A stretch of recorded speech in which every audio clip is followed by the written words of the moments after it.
Naj vam preberem moje pismo. Kaj reči o gospe Vlasti Nussdorfer? Zame o Vlasti. Ženska je, prava ženska, ki tudi z uspešno kariero ni izgubila svoje ženskosti. Bolje rečeno, se ji ni odpovedala. Morda jo celo poudarjeno izžreva. Ne poznam jo od malega, kot se reče, sem jo pa, če tudi pozno, tako spoznala, da si predstavljam, kako je tekla njena življenjska pot. In vem, pravih uspehov ne dosežemo zlahka. Pot do njih je polna naporov, tudi neuspehov in neredko bridkosti. A Vlasta je vztrajna in zadoživa. Ne preda se. O tem se boste prepričali, ko boste prebrali knjigo, v katere mozaik pravkar dodajam tudi jaz svoj kamenček. Prijazno me je povabila, naj za to knjigo kaj napišem. Zanjo o njej, ker se ženske pač čutimo, z Vlasto sva se začutili. Začutila sem jo kot posebno žensko, ki ve, kaj hoče, kaj zmore in to naredi. Pika. Njene čudovite lastnosti, kot so discipliniranost, organiziranost in doslednost, pravičnost in poštenost, sočutnost do ljudi, še posebno drugačnih in razne pomoči potrebnih, so legendarne. Označuje jo perfekcionizem, a vendar ni njegova sužnja. To je njen način dela. Takšni ljudje niso prav pogosto posejani, žal pa tega okolica vselej ne prepozna. No, v Vlasti je prepoznala, preveč je štrlila iz povprečja. Spominjam se najinega prvega srečanja v Rogaški Slatini 2003, pred vilo Golf, kjer imava z mojim Vaskom kiparjem apartma.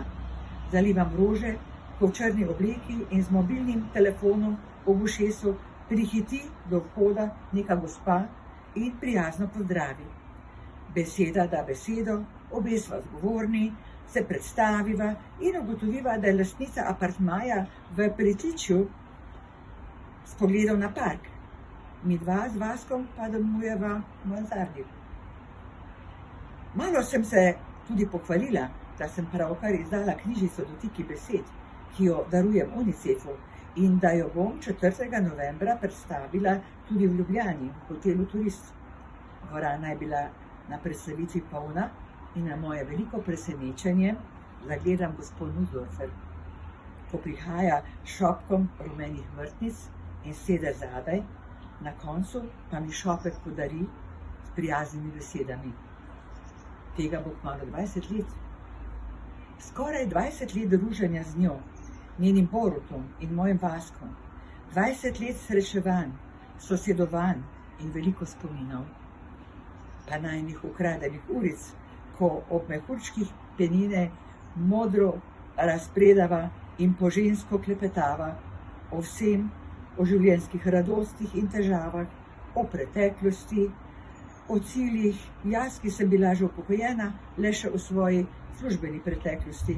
Ona pa je bila do letos še polno vpeta v nešteto svojih raznolikih poklicnih in družbeno-humanitarnih vlog, ki so jo pripeljale do varuhinje človekovih pravic. Kot sveža upokojenka pa je postala še pro bono svetovalka na uradu predsednika Republike Slovenije. Povezuje naj tudi Vaskov krilati konj Pegas, spomenik in legenda Rogaške Slatine. Vlasta je v svoji knjigi o znani 100-letni Ani v Pegazovem domu dala naslov Pod krilatim Pegazom, za naslovnico pa izbrala Vaskovega Pegaza. Nova Vlastina knjiga je pred nami, že 11. po vrsti. Ko je slednji na koncu še piko postavila, bo imela spet več časa za druženje.